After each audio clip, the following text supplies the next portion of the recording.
कहानी की शुरुआत में हमारा एमसी कुछ जजेस के सामने खड़ा होता है। सामने से एक फीमेल जज हैरान होते हुए उससे पूछ रही थी कि तुमने ऐसी एक्टिंग कहां से सीखी? क्या तुमने किसी यूनिवर्सिटी के थिएटर प्रोग्राम से ग्रेजुएशन की हुई है या तुम विदेश से पढ़कर आए हो? एमसी ने उसे ना में जवाब देते हुए बताया कि मैंने लोकल यूनिवर्सिटी से डिजाइनिंग में ग्रेजुएशन की हुई है और एक्टिंग करना मैंने खुद से ही सीखा है। तभी दूसरा जज, जो कि उसकी एक्टिंग स्किल्स से इंप्रेस हो चुका था, वो बोलने लगा कि ऐसी एक्टिंग कोई नौसिखिया नहीं कर सकता। सामने से हमारे एमसी ने बिना कोई एक्सप्रेशन दिखाए कहा कि ये इतना भी मुश्किल नहीं था। इतना बोल वो वहां से निकलने लगा, लेकिन जाने से पहले उसने पीछे मुड़कर उन्हें वार्निंग देते हुए कहा कि प्लीज मेरी परफॉर्मेंस का वीडियो कहीं पर भी ब्रॉडकास्ट मत करना, वरना मैं तुम लोगों पर केस ठोक दूंगा। उसकी बात सुन उन जजेस का मुंह खुला का खुला ही रह गया। फिर उसके जाने के बाद वो फीमेल जज बोलने लगी कि उस लड़के ने थोड़ी ही देर स्क्रिप्ट पढ़ने के बाद भी इतनी शानदार परफॉर्मेंस दी। उसकी खुद से एक्टिंग सीखने की बात पूरी तरह से झूठ ही होंगी। वो दूसरा जज अभी भी एमसी की एक्टिंग में खोया हुआ बोल रहा था कि इसके जैसे मॉन्स्टर्स इस एंटरटेनमेंट इंडस्ट्री में काफी कम देखने को मिलते हैं। वहीं हमारा एमसी, जिसका कि नाम व्यूजीन होता है, वो बाहर बैठा हुआ एम्बैरेस्ड फील कर रहा था। वो बोलने लगा कि उन लोगों ने मुझे अचानक ही एक्टिंग करने को बोला, इसलिए मुझे करना पड़ा। लेकिन आखिर ये ब्लैक स्क्वायर क्या है? फिर हमें एक दिन पहले का सीन दिखाया जाता है। सुबह उठने पर वूजीन को अपने सिर में काफी तेज दर्द हो रहा था। उसे डिजी फील हो रहा था क्योंकि उसने पिछली रात बहुत ही ज्यादा पी ली थी। उसे यह भी याद नहीं था कि वो घर कैसे पहुंचा। फिर उसे याद आया कि कैसे उसने पिछले दिन अपने गैंडे जैसे बॉस के मुंह पे रेजिग्नेशन लेटर दे मारा था। इसके बाद उसने अपने दोस्तों के साथ मिलकर पूरी रात पार्टी की थी। वूजीन ये सब याद करके परेशान हो गया। तभी उसका फोन बजने लगा। वूजीन ने अपने दोस्त यंग दे का कॉल देखकर उसे तुरंत ही पिक कर लिया। सामने से यंग दे पूछने लगा कि क्या तुम सही सलामत घर पे पहुंच गए? वूजीन उससे पूछने लगा कि कल रात को मैंने कितनी पी थी? मुझे कुछ भी याद नहीं आ रहा। यंग दे ने उसे बताया कि पिछली रात तुम ड्रिंक करते हुए 30 मिनट के लिए कहीं गायब हो गए थे। फिर वूजीन यंग दे से पूछने लगा कि वैसे तुमने कॉल क्यों किया है? सामने से यंग दे ने बताया कि कल हमने अग्री किया था कि हम सुपर एक्टर के प्रिलिमिनरी ऑडिशन में साथ जाएंगे। वूजीन सुपर एक्टर की बात सुनकर कंफ्यूज्ड हो गया। यंग दे ने उसे बताया कि सुपरस्टार एक पॉपुलर ऑडिशन रियलिटी शो है जिसे एसबीसी नाम की बड़ी कंपनी ब्रॉडकास्ट करती है। इस शो का गोल होता है हिडन स्टार्स को ढूंढना। ये शो रिसेंटली काफी ट्रेंड कर रहा है। इसमें ट्रेनीज से लेकर आम लोगों तक बहुत सारे पार्टिसिपेंट्स अपना टैलेंट दिखाने के लिए आते हैं। वूजीन यंग दे से बोलने लगा कि तुम तो कहते थे कि एक्टिंग सिर्फ तुम्हारी हॉबी ही है, लेकिन अब क्या तुम इसमें अपना करियर भी बनाना चाहते हो? यंग दे ने उससे चुप होने को बोलते हुए बताया कि मैंने तुम्हें अपने साथ आने के लिए इसलिए बोला था क्योंकि मैंने पिछले दिन ही उसका फर्स्ट राउंड क्लियर कर लिया है। अब अगले दिन इंटरव्यू और जजिंग का फर्स्ट राउंड होने वाला है। ये सुन वूजीन ने कहा कि मुझे पिछले दिन की कोई भी बात याद नहीं है, इसलिए मुझे अच्छे से फीलिंग नहीं आ रही। सामने से यंग दे मिन्नतें करते हुए बोलने लगा कि मैं बहुत ही ज्यादा नर्वस हो रहा हूं, प्लीज मुझे थोड़ा सपोर्ट करो। इसके बदले मैं तुम्हें तुम जितना चाहो उतना सांग्योपसाल और सोजू दिलवाऊंगा। ये सुन वूजीन थैंक यू बोलते हुए तुरंत ही तैयार हो गया। वहीं यंग दे उसके रिस्पॉन्स से चिढ़ गया। फिर उसने वूजीन को बताया कि अगले दिन के जजेस में होंग ये योन भी शामिल है। वूजीन उसका नाम सुनकर सरप्राइज्ड हो गया। फिर हमें अगले दिन का सीन दिखाया जाता है जहां वूजीन होंग ये योन के बारे में सोचकर शर्माए जा रहा था। वो आखिर में यंग दे के साथ ऑडिशन की जगह पे पहुंच ही चुका था।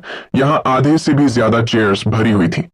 वूजीन गॉडेस कहीं जाने वाली टॉप एक्ट्रेस योन से मिलने के ख्याल से काफी खुश था। फिर उसने अपने आगे की सीट्स की ओर इशारा करते हुए यंग दे से कहा कि चलो वहां बैठते हैं। लेकिन उसके पीछे चल रहा यंग दे उससे बोल रहा था कि मैं बहुत ही नर्वस हूं। ये सुन वूजीन ने पूछा कि भला इसमें नर्वस होने की क्या बात है? तुमने तो एक्टिंग क्लब में परफॉर्म भी किया हुआ है। फिर हमें कुछ मिनट्स बाद का सीन दिखाया जाता है। अब यंग दे की हालत बहुत ही ज्यादा खराब हो चुकी थी। वो वूजीन से बोलने लगा कि मुझे बहुत ही जोर से नंबर 2 लगी है। ये सुन वूजीन हैरान हो गया। उसने यंग दे को जल्दी से वॉशरूम जाने को बोला।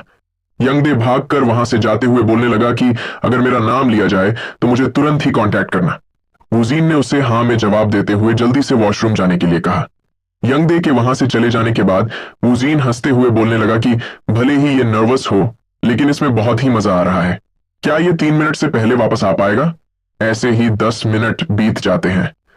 अब वूजीन भी पैनिक होते हुए सोचने लगा कि आखिर ये यंग दे अब तक आया क्यों नहीं? अगर उसका नाम लिया गया तो मैं क्या करूंगा? तभी एक बंदा ऑडिशन के लिए यंग दे का नाम पुकारने लगा। ये सुन वूजीन चौंक गया। फिर वो हंसते हुए खुद से बोलने लगा कि शायद मुझसे ही सुनने में कुछ गलती हो गई होगी। तभी उस अनाउंसर ने दोबारा से यंग दे का नाम पुकारा। ये सुन वूजीन अपनी जगह पे ही जम गया। वो परेशान होते हुए सोचने लगा कि कहीं वो कमीना यंग दे वॉशरूम में गिर तो नहीं गया ना। फिर वूजीन ने उस अनाउंसर के पास जाकर माफी मांगते हुए बताया कि मैं यंग दे का दोस्त हूं। यंग दे अभी वॉशरूम गया हुआ है, इसलिए मैं अभी जाकर उसे ले आता हूं। अनाउंसर ने उसे बताया कि सबसे पहली बारी तुम्हारे दोस्त की ही है, इसलिए हम ज्यादा इंतजार नहीं कर सकते। अगर वो जल्दी नहीं आया तो उसे डिस्क्वालीफाई कर दिया जाएगा। ये सुन वूजीन बोलने लगा कि ऐसे डिस्क्वालीफाई होना काफी शर्मनाक होगा। क्या तुम हमें थोड़ा और टाइम नहीं दे सकते? अनाउंसर अपने माइक पर किसी से इस प्रॉब्लम के बारे में बात करने लगा। सामने से कुछ जवाब पाकर वो ईविल तरीके से स्माइल करने लगा। फिर उसने वूजीन को अपने साथ आने को बोलते हुए कहा कि यंग डे को देर होगी तो चलेगा। ये सुन वूजीन भी उसे थैंक यू बोलने लगा। थोड़ी देर बाद वूजीन उस ऑडिशन वाले कमरे में जा पहुंचा। अनाउंसर ने उसे बताया कि ऑडिशन का फर्स्ट राउंड शुरू हो चुका है, इसीलिए प्लीज थोड़ी देर वेट करो, हम तुम्हें जल्द ही गाइड करेंगे। वहीं वूजीन इस सब से थोड़ा नर्वस हो चुका था। तभी उसकी नजर यिओन पर पड़ी। वो उसे देखकर अमेज्ड होते हुए सोचने लगा कि ये तो वाकई में काफी खूबसूरत है। तभी किसी बंदे ने उसकी ओर एक स्क्रिप्ट बढ़ाते हुए पूछा कि क्या तुम ही यंग डे के दोस्त हो? आज का असाइनमेंट है इम्प्रोवाइजेशनल एक्टिंग। तुम्हारे दोस्त को यही स्क्रिप्ट फॉलो करनी होगी। अगर तुम बोर हो रहे हो तो तुम भी इसे पढ़ सकते हो। जैसे ही वूजीन ने उस बंदे के हाथ से वो स्क्रिप्ट ली, उसे एक अजीब सा ब्लैक स्क्वायर दिखाई देने लगा। वो उसे देख हैरान होते हुए सोचने लगा कि आखिर ये क्या चीज है। उसने क्यूरियस होकर उसे टच किया। ऐसा करते ही उसमें से तेज रोशनी निकलने लगी और देखते ही देखते वूजीन उसके अंदर खींचता चला गया। थोड़ी देर बाद उसने अपनी आंखें खोली। वो चारों ओर अपनी नजरें घुमाने लगा। वो मन ही मन बोलने लगा कि अभी तो मैं स्क्रिप्ट के बगल वाले ब्लैक स्क्वायर को टच कर रहा था। क्या मैं उसी के अंदर आ चुका हूं? क्या ये कोई मूवी है? तभी उसे अपने सामने एक स्क्रिप्ट दिखाई देने लगी। ये एक F ग्रेड की स्क्रिप्ट होती है जिस पर लिखा था कि ये स्क्रिप्ट इनकम्प्लीट है और सिर्फ 10% ही पढ़ी जा सकती है। वूजीन उस स्क्रिप्ट को पकड़ते हुए सोचने लगा कि क्या ये वही स्क्रिप्ट है जो मुझे उस बंदे ने दी थी। तभी स्क्रिप्ट पे कुछ नए शब्द दिखाई देने लगे। वूजीन उस स्क्रिप्ट पे दिए गए ऑप्शंस देखकर कंफ्यूज्ड हो गया। फिर उसने सबसे पहला ऑप्शन सिलेक्ट कर लिया जिसका टाइटल था डरा हुआ आदमी। उसके ऐसा करते ही सिस्टम ने अनाउंस किया कि प्रिपरेशन कंप्लीट हो चुकी है। ये एक डैमेज्ड स्क्रिप्ट है और सिर्फ 10% ही इंप्लीमेंट किया जा रहा है। वूजीन अचानक से ये आवाज सुनकर चौंकते हुए पूछने लगा कि क्या कोई है यहां? तुम कौन हो? तभी सिस्टम ने रीडिंग शुरू कर दी। वूजीन अचानक से खुद को किसी और जगह पे पाता है। वो अपने आसपास पहाड़ों जैसा कुछ देख सोचने लगा कि क्या ये कोई सपना है, लेकिन उसे फील हो रहा था कि ये सपने से कुछ ज्यादा ही रियल लग रहा है। वूजीन को कुछ भी समझ नहीं आ रहा था कि यहां क्या चल रहा है। तभी अचानक उसे खतरा फील होने लगा। उसने अपने कदम बढ़ाने शुरू कर दिए। वो अपना पूरा जोर लगाकर तेजी से वहां से भागने लगा। उसे खुद भी पता नहीं था कि वो भाग क्यों रहा है, लेकिन वो काफी डरा हुआ था। तभी उसे रियलाइज हुआ कि कोई उसका पीछा कर रहा है। पीछे से उस परछाई ने उसे रुकने को बोला। तभी अचानक से वूजीन का पैर एक पेड़ में फंस गया और वो जमीन पे गिर पड़ा। गिरने पर उसे हकीकत में दर्द होने लगा था। वहीं वो बंदा ये बोलते हुए उसकी ओर बढ़ने लगा कि तुम्हारी वजह से मुझे भूख लगी है। वूजीन चिल्लाते हुए मदद के लिए आवाज लगाने लगा। वो रोते हुए हाथ जोड़कर उस बंदे से खुद को न मारने के लिए मिन्नतें करने लगा। तभी कुछ फील करके वो पूरी तरह से शॉक्ड रह गया। उस बंदे ने वूजीन पर चाकू से हमला कर दिया था। चाकू लगते ही वूजीन दर्द के मारे चीखने लगा। वहीं वो बंदा वूजीन का खून निकलता देख हंसते हुए बोल रहा था कि इसे खत्म करके मैं पिज्जा खाऊंगा। वूजीन खुद को ब्रूटली टॉर्चर कर रहे बंदे के सामने एकदम बेसहारा था। वहीं असली दुनिया में वो अभी भी दर्द के मारे चीखे जा रहा था। उसकी आंखों में डर और दर्द साफ देखा जा सकता था। वो जजेस के सामने ही जमीन पे गिर पड़ा। वहीं जजेस उसकी एक्टिंग देखकर हैरान हुए बैठे थे। युआन को तो अपनी आंखों पे यकीन ही नहीं हो रहा था।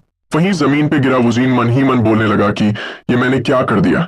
वो इस बात से एम्बैरेस हो गया कि उसने उस ब्लैक स्क्वायर में हुई घटना के एक्सप्रेशंस यहां असली दुनिया में दिखा दिए थे। वो खुद से बोलने लगा कि मुझे जल्द से जल्द यहां से निकलना होगा। तभी उससे इम्प्रेस्ड हो चुकी यिओन पूछने लगी कि तुमने ऐसी एक्टिंग कहां से सीखी?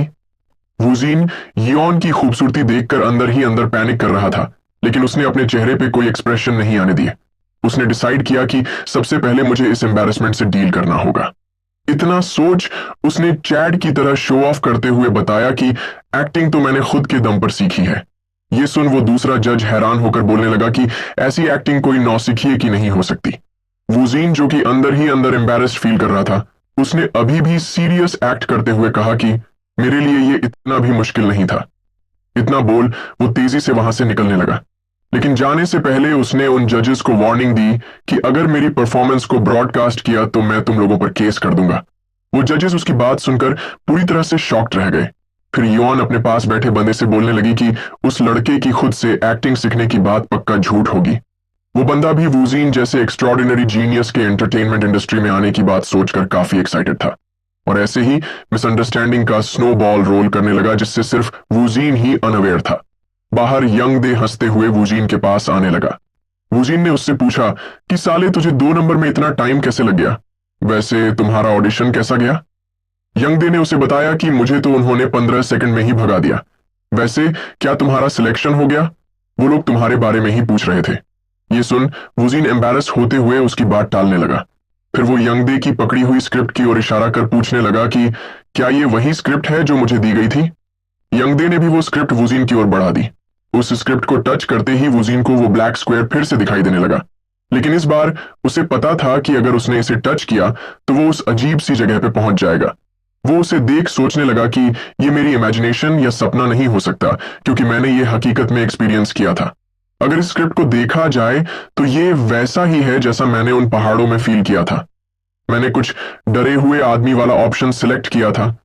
क्या इसका मतलब ये है कि मैं स्क्रिप्ट में लिखी हर सिचुएशन हकीकत में एक्सपीरियंस कर सकता हूं? इतना सोच उसने यंगदे से पूछा कि क्या तुम्हारे घर पे ऐसी कोई और स्क्रिप्ट्स है? अगर हो तो अभी तुम्हारे घर चलते हैं। यंगदे ने उसे हाँ में जवाब देते हुए पूछा कि लेकिन अचानक से क्या हो गया? थोड़ी देर बाद वो लोग यंगदे के घर पहुंच गए। वुजीन यंगदे के घर की बदबू से परेशान होकर बोलने लगा कि जल्दी से खिड़की खोल। ये सुन यंगदे भी बोलने लगा कि एक तो जनाब को अचानक से मेरे घर पे आना है और ऊपर से शिकायतें भी करनी है। फिर उसने एक कबर्ड में खोजते हुए वुजीन से पूछा कि वैसे तुम्हें अचानक से स्क्रिप्ट्स क्यों चाहिए? तुम तो टीवी भी नहीं देखते। वुजीन ने बताया कि बस मैं कुछ पता लगाना चाहता हूं। तभी यंगदे को कुछ ड्रामास और अनप्रोड्यूस्ड मूवी की स्क्रिप्ट्स मिल गई। जैसे ही वुजीन ने उस स्क्रिप्ट को पकड़ा, उसे फिर से वही ब्लैक स्क्वायर दिखाई देने लगा।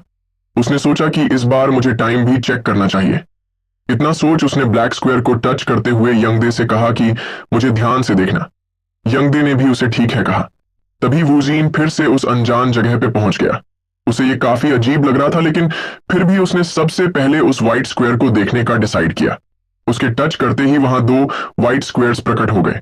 वुजीन ने सोचा कि लगता है जैसे जैसे मुझे नई स्क्रिप्ट्स या स्क्रीन प्लेज मिलते जाएंगे, वैसे वैसे इसका नंबर भी बढ़ता जाएगा। सबसे पहले मुझे यहां से निकलने की कोशिश करनी चाहिए। इतना सोच वो वेट करने लगा, लेकिन कुछ भी नहीं हुआ। ये देख वो अलग अलग चीजें बोलकर बाहर निकलने का ट्राई करने लगा, जैसे कि log out, go back, turn off, let me out, exit. उसके एग्जिट बोलते ही वो वापस से रियल वर्ल्ड में आ गया।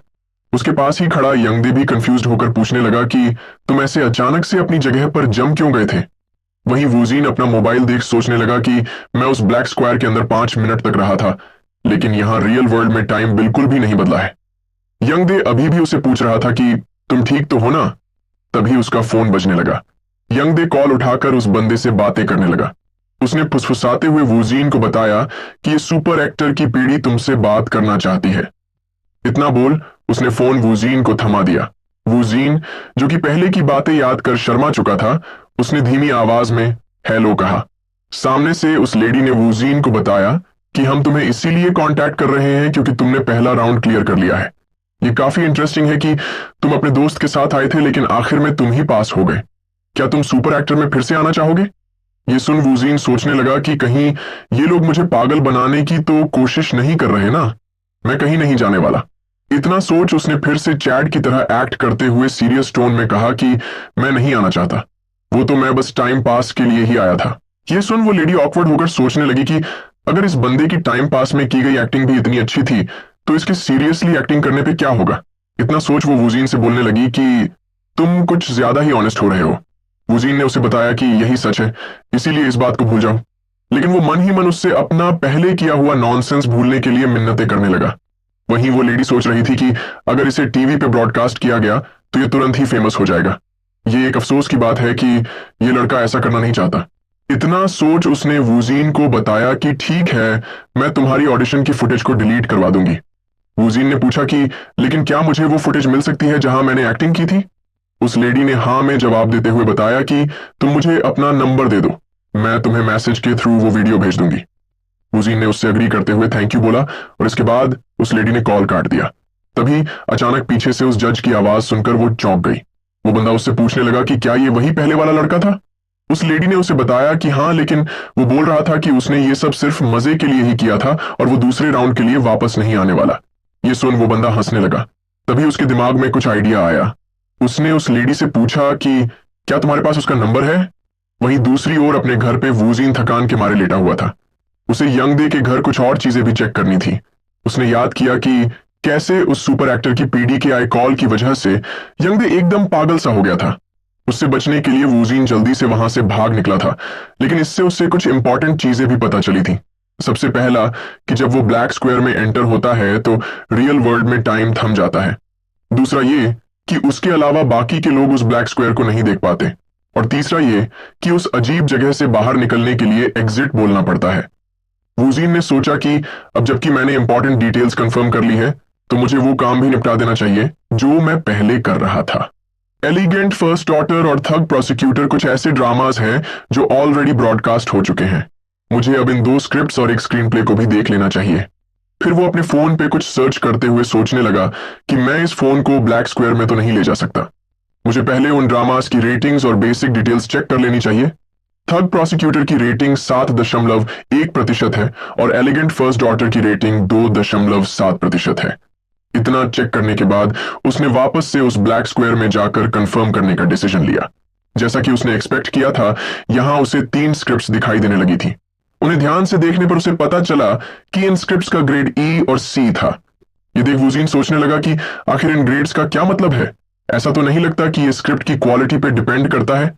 क्या ये पॉपुलैरिटी या परफॉर्मेंस पे डिपेंड करता होगा? अगर ऐसा है तो क्या ये उन स्क्रिप्ट्स या स्क्रीन प्लेस को भी चेक कर पाएगा जो अभी तक पब्लिकली रिलीज ही ना हुए हों? इतना सोच वूजीन ने पहले मिला हुआ वो अनप्रोड्यूस्ड स्क्रीन प्ले चेक करने का डिसाइड किया, लेकिन कुछ देखकर वो हैरान रह गया। ये मूवी जिसका अभी प्रोडक्शन भी शुरू नहीं हुआ था वो बी ग्रेड की थी। वूजीन सोचने लगा कि बी ग्रेड मेरी अब तक की देखी हुई स्क्रिप्ट्स में सबसे हाईएस्ट है। यंगदे ने भी पहले मुझे बताया था कि ये एक अनप्रोड्यूस्ड स्क्रीन प्ले है। लगता है मैं उन स्क्रिप्ट्स का भी ग्रेड चेक कर सकता हूं जिनका प्रोडक्शन अभी चल रहा हो। इतना जानकर वूजीन ने वहां से एग्जिट कर लिया। फिर उसने उस डिटेक्टिव वाली स्क्रिप्ट को अलग रख लिया। उसने सोचा कि मुझे जो स्क्रिप्ट्स ऑलरेडी ब्रॉडकास्ट हो चुकी है उनसे ही शुरुआत करनी चाहिए। तभी उसका फोन वाइब्रेट होने लगा। सुपर एक्टर की पीडी ने उसे वो एम्बैरेसमेंट से भरा वीडियो भेज दिया था। वूजीन ने जैसे तैसे खुद को संभालते हुए सोचा कि मुझे इसे देखना ही होगा। ऐसा लग रहा है कि इसे देखकर मुझे वॉमिट हो जाएगी। ये सब सोचते हुए उसने वो वीडियो स्टार्ट कर दिया। उसके ऐसा करते ही वीडियो शुरू हो गया जिसमें वो दर्द के मारे चीख रहा था। वहीं दूसरी ओर कोई लड़की भी यही वीडियो देख रही थी। वो वूजीन की एक्टिंग देखकर हैरान हो चुकी थी।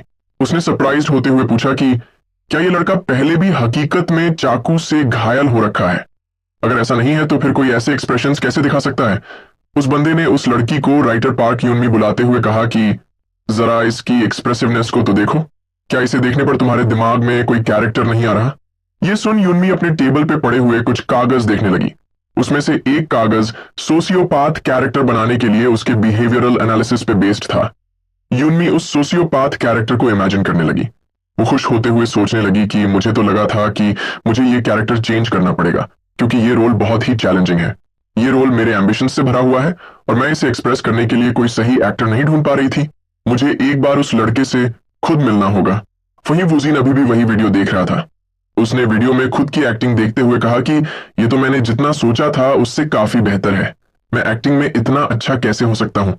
क्या इसका मतलब ये है कि मेरी पहली राउंड को क्लियर करने वाली बात झूठ नहीं थी? क्या मैंने वाकई में उसे अपनी एक्टिंग के दम पर क्लियर कर लिया था?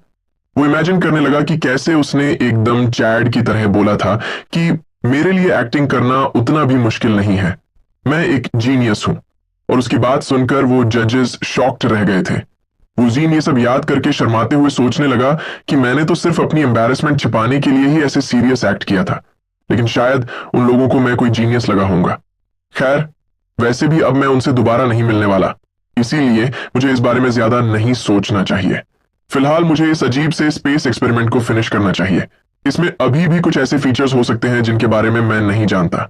सबसे पहले मैं पिछली बार की तरह स्क्रिप्ट्स को यूज करूंगा, लेकिन मैं फिर से चाकू से मरना नहीं चाहता। ऐसे ही रात बीत जाती है और दूसरा दिन निकल आता है। वूजिन की हालत पूरी रात एक्सपेरिमेंट करने की वजह से खराब हो चुकी थी, लेकिन वो पहले की तरह फॉगी फील नहीं कर रहा था। अब उसकी बॉडी ने इसे एक्सेप्ट कर लिया था। एक्सपेरिमेंट से उसे पता चला कि उसे स्क्रिप्ट के कैरेक्टर्स के हर एक डायलॉग याद हो गए थे। न सिर्फ डायलॉग, बल्कि कैरेक्टर के पांचों सेंसेस, इमोशंस, थॉट्स और फीलिंग्स, सब कुछ उसके अंदर समा गया था। ये ऐसा फील हो रहा था जैसे कि उसने जिस कैरेक्टर की एक्टिंग की हो उसकी दुनिया उसके खुद के अंदर समा गई हो।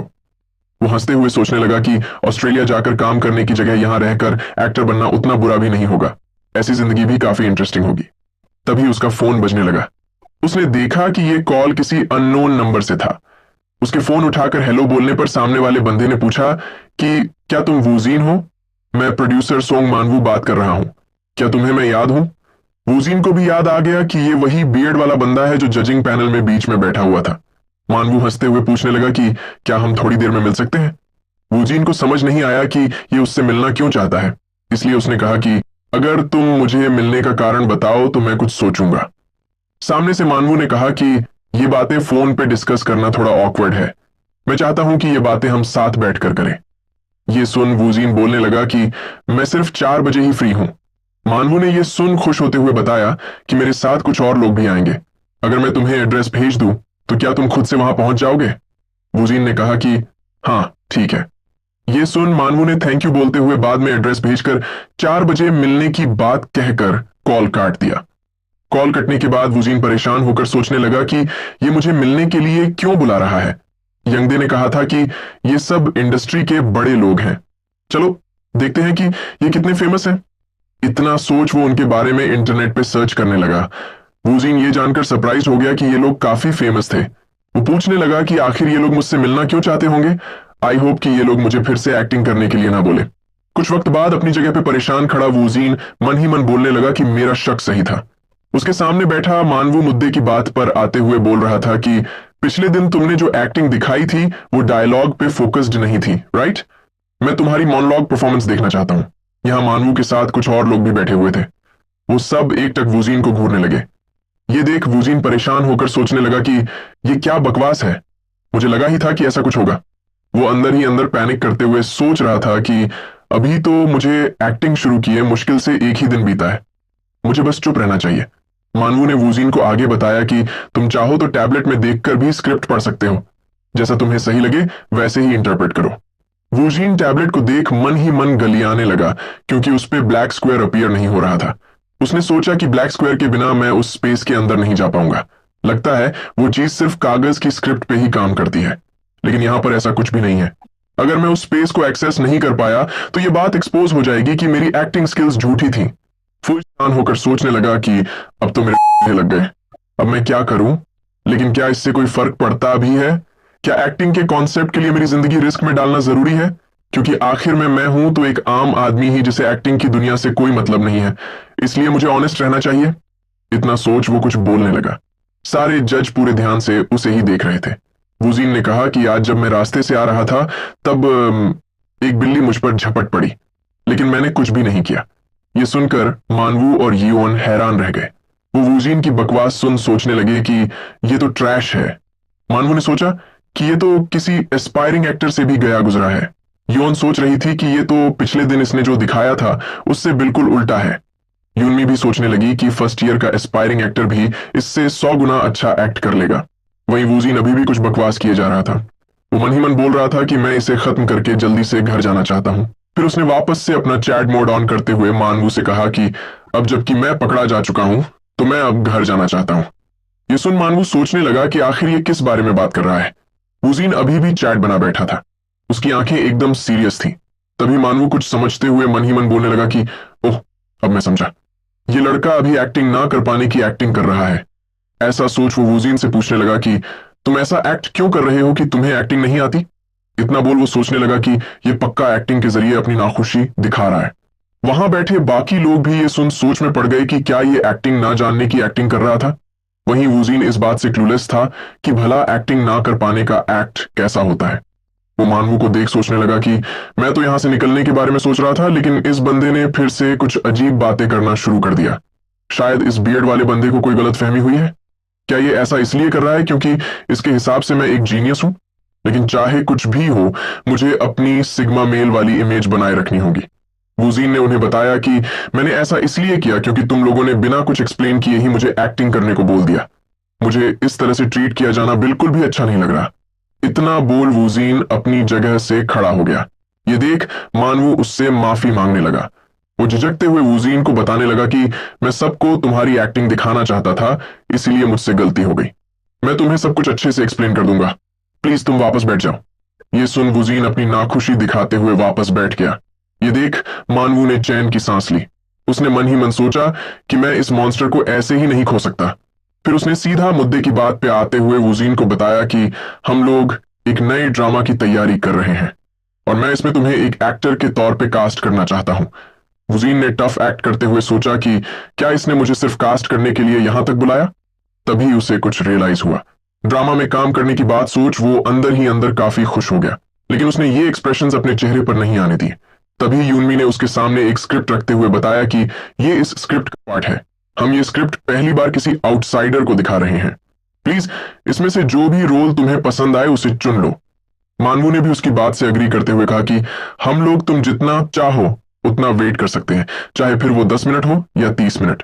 प्लीज आराम से स्क्रिप्ट पढ़ो और उसमें से कोई रोल सिलेक्ट करके उसकी कुछ लाइंस परफॉर्म कर दो।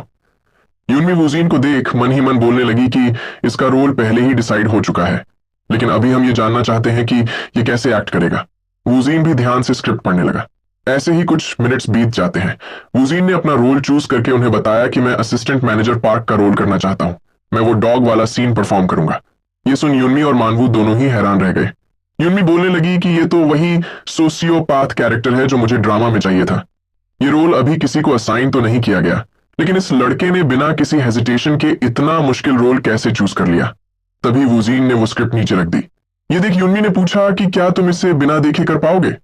वूजीन ने एक चैट की तरह उसे हाँ में जवाब दिया।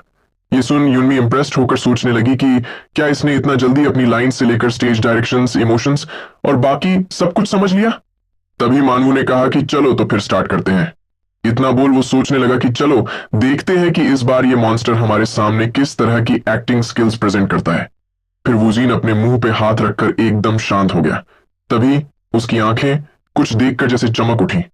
उसका पूरा ऑरा ही बदल गया। मानवू और यूनमी भी उसकी आंखों और ऑरा में आए इस चेंज को देखकर शॉक्ड रह गए। वो सोचने लगे कि क्या ये इतना जल्दी इस कैरेक्टर के इमोशंस समझ भी गया। वहीं वूजीन हंसते हुए बोल रहा था कि पहले तुम जाओ। तभी कुछ देखकर वो एकदम सीरियस हो गया। मानवू और यूनमी भी एकटक उसे ही देख रहे थे। तभी वूजीन बोलने लगा कि ये तो कुत्ते की टट्टी है। वहीं हमें सब स्पेस का सीन दिखाया जाता है। वूजीन का पैर किसी कुत्ते की टट्टी पे पड़ गया था। उसके आसपास की दुनिया धुंधली होती जा रही थी। अब तक जो उसे ऑर्डिनरी लग रहा था वो अब किसी फेरी टेल जैसा होने लगा था। तभी वूजीन की नजर एक डॉग पर गई। ऐसा लग रहा था कि सपनों में भी एक अलग ही दुनिया हो। तभी वूजीन को ऐसा फील हुआ कि उसे जल्द ही कुछ करना होगा। वो उस डॉग के सामने बैठते हुए बोलने लगा कि तो तू यहां था कमीने, तुम काफी क्यूट और एकदम स्क्वॉशी हो। इतना बोल उसने अपना हाथ बढ़ाकर हल्के से उस डॉग को पोक किया। फिर वो उसे अपने हाथों से ही नोचते हुए एक साइकोपैथ की तरह बोलने लगा कि मैं तुम्हें इतना नोचना चाहता हूं कि चारों तरफ उसके छींटे उड़े। वूजीन ये सब एकदम सीरियस एक्सप्रेशन के साथ कर रहा था। तभी सीन फिर से रियल वर्ल्ड में शिफ्ट होता है। वूजीन ने हल्के से अपनी आंखें खोली और उन हैरान खड्डे जजेस को बताया कि ये खत्म हो चुका है। उन जजेस को अभी भी समझ नहीं आ रहा था कि वूजीन इतना खतरनाक कैरेक्टर रिजेंबल कैसे कर सकता है। ऐसा लग रहा है मानो असिस्टेंट मैनेजर पार्क खुद हमारे सामने खड़े हों। यूनमी मन ही मन बोल रही थी कि असिस्टेंट मैनेजर पार्क एक ऐसा कैरेक्टर है जिसे लिखने के पीछे मैंने दिन रात मेहनत करके खून पसीना सब बहाया है। मुझे लगा नहीं था कि कोई इस कैरेक्टर को जिंदा कर पाएगा, लेकिन इस वूजीन नाम के एक्टर ने मुझे गलत साबित कर दिया। किसी की एक्टिंग मेरी राइटिंग से भी बेहतर हो ऐसा मेरे साथ पहले कभी भी नहीं हुआ है। मैंने इतनी सारी स्क्रिप्ट्स लिखी है कि अब मैं उससे ऊब चुकी हूं। मैंने योन जैसे बहुत सारे टॉप एक्टर्स भी देखे हैं, लेकिन इस लड़के जैसा एक्टर मैंने पहले कभी नहीं देखा। मैं इस वूजीन को खो नहीं सकती। वहीं वूजीन परेशान होते हुए सोच रहा था कि ये रोल बहुत ही भद्दा है, या फिर कहा जाए तो असिस्टेंट मैनेजर पार्क की पर्सनैलिटी ही ऐसी है। मुझे काफी सारे अजीब से कलर्स दिखाई दे रहे थे। इस स्क्रिप्ट का नाम है प्रोफाइलर हारियांग। फिर हमें कुछ मिनट्स पहले का सीन दिखाया जाता है जब यूमिन वूजिन को स्क्रिप्ट देते हुए बता रही थी कि हम ये स्क्रिप्ट पहली बार किसी आउटसाइडर को दे रहे हैं। प्लीज इसमें से कोई एक रोल चूज करके एक्ट करो। वूजिन को उनकी कोई भी बातें समझ में नहीं आ रही थी। उसने ब्लैक स्क्वायर को टच करते हुए सोचा कि अभी मुझे थोड़ा वक्त चाहिए।